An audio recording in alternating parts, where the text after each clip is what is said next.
Okay, so we just talked about summative assessments and how we need to be strategic, and now we're going to talk about formative assessments. And as a distance educator, this is where you're going to spend the majority of your, teaching time once the course actually begins.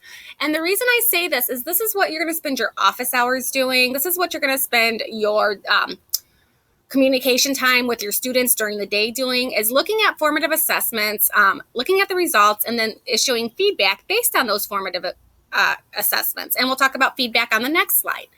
So formative assessments you want to use from beginning, before you even introduce the content, to get an idea of prior knowledge, all the way up through the summative assessment. And the thing with formative assessments is, especially in a digital classroom, you need to make sure that you provide the feedback to the students on how they're doing. These formative assessments could be like discussions within Google Classroom. It could be reflections. You could do Flipgrid reflections. You could do written reflections. You could have them reflect on different slides. You can do polls and surveys in Google Forms or Pear Deck. Pear Deck is great for surveys, and it's also good when we're doing synchronous. We'll talk about synchronous content or synchronous videos later on, synchronous instruction.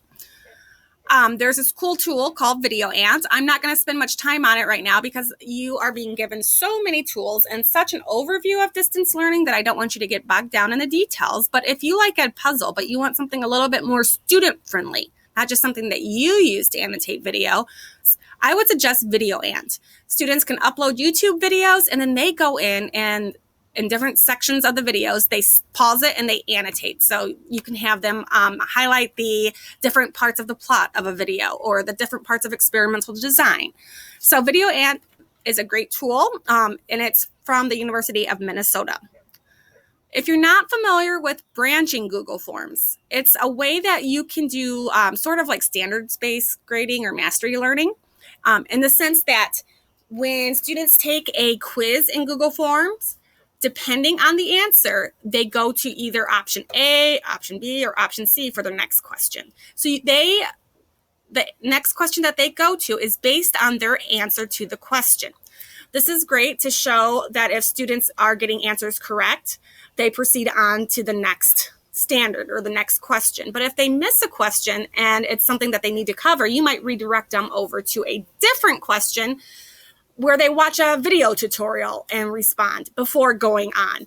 And so if you're interested in branching Google Forms, please seek out DLS, Team DLS, or email me and I can help you with that. But that's a really nice formative way that we can incorporate Google Forms. And it's nice because it's also self-paced for the students.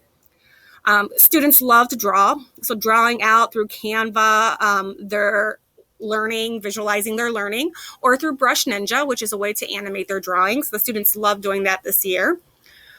Whiteboarding. Again, we can use it summatively, but we can also use it formatively in a low stakes manner throughout. So using Jamboard or Kami with Screencastify. If you do quizzes, it's great to do them here. You can do the self-graded quizzes as a formative, low stakes, no point or low point assignment, I guess. You can use Google Forms here, okay? Because you want the immediate feedback. You want them to have immediate feedback, but then you also want to use it. You want to use the results to guide where they go to next. Gamified quizzes are great. I feel like the kids are a little burnt out on Kahoot. I actually prefer using quizzes. The students also like GimKits, which is another version. Both are like Kahoot. GimKits is a little bit more playful in the sense that you can like freeze your opponents and there's money involved and you buy things. So the students like that. Plus that was actually created by students. So gamifying your quizzes is a way to engage your students and also provide that formative assessment and quick feedback. You can also use the results. You're able to create reports from these gamified quizzes.